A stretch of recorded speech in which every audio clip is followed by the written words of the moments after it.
આનો લોટ લીધો છે, થોડો રોટલીનો નાખ્યો છે, અંદર દહીં બી નાખી દીધું છે અને મીઠું બી. આ મેંદાનો લોટ લીધો હતો, એમાં તેલ નાખું છું. તેલ થોડું વધારે નાખવાનું એટલે પોચા બના. મેંદાનો લોટ છે એટલે થોડું વધારે નાખવું પડે. અને ગરમ પાણીથી લોટ બાંધવાના. ગરમ પાણી કરી દીધું છે ને હવે ગરમ પાણીથી અમે લોટ બાંધીશું. એટલે હવે લોટ બાંધી લઈશું. હવે એ રીતે લોટ બાંધી દેવાનો અને આવી રીતે પહેલાં હું ગુલ્લા બનાવી લઉં પીઝાના. આ થોડો મોટો બની ગયો છે ગુલ્લો. આવા નાના નાના ગુલ્લા બનાવી દઈશું. એકવાર ગુલ્લા બનાવી અને પછી હજી તો એક રોટલાના જેમ વણી લેવાના અને થોડા થોડા જાડા. આવી રીતે ઘરે જ બનાવી દેવાના. બહારથી પીઝા લાવીએ, પીઝાના રોટલા તો બહુ મોંઘા પડે છે. એટલે આવી રીતે મેંદાનો લોટ લઈ આવવાનો અને થોડો રોટલીનો નાખી દેવાનો. આવી રીતે ઘરે પીઝા સરસ રીતે બની જશે.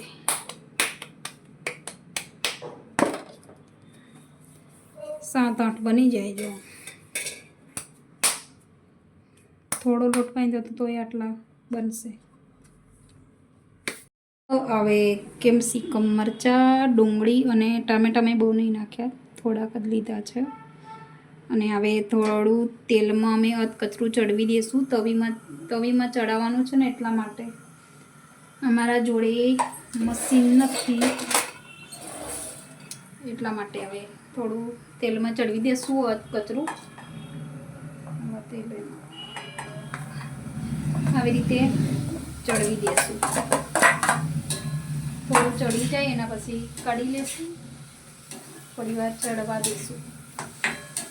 હું તવીમાં બનાવું પીઝા.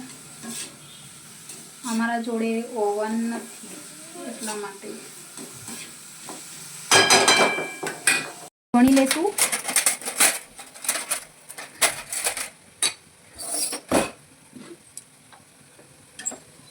આવી રીતે વણી લેશું. બહુ જાડો નહીં, બહુ પાતળો નહીં, મીડિયમ રાખવાનું. એટલે આવી રીતે વણી લેશું. બસ આવી રીતે વણી અને પછી આવી ચમચી હોય અને આવી રીતે કરી દેવાની. ડિઝાઇન પડી જાય પીઝા જેવી.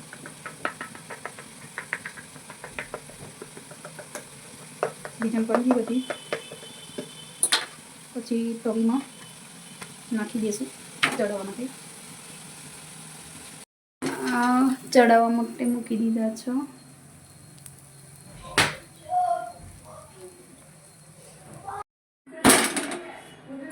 બે તું તો અવાજ તો.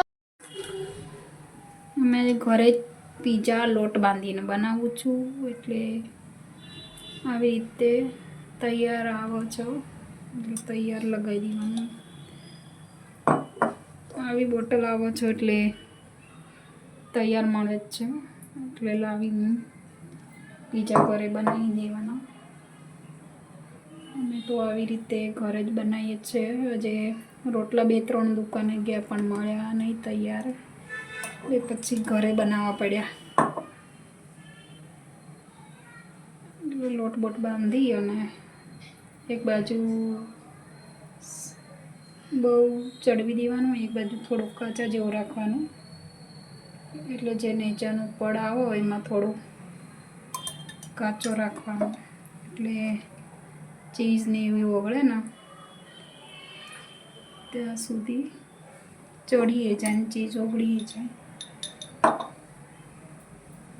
હું એના ઉપર આ થોડું અધકચરું ચડવી દીધું હતું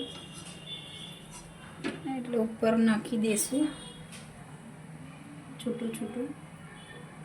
એટલે અમે તવીમાં બનાવીએ છીએ એટલે પહેલાં થોડું કાચું અધકચરું ચડવી દઈએ છીએ.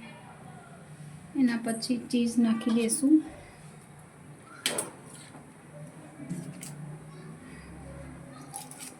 તે નાખી દેશું ચીઝ.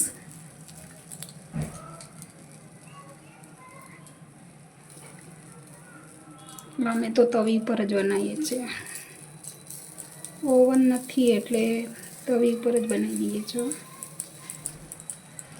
થોડી ચીઝ ઓગળી જાય છે એટલે વાંધો નહીં આવતો.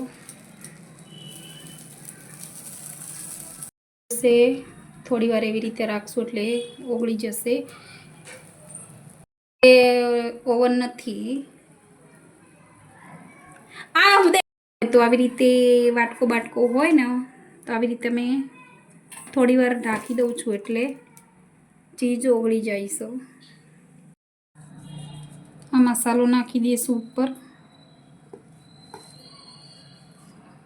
પિઝાનો મસાલો.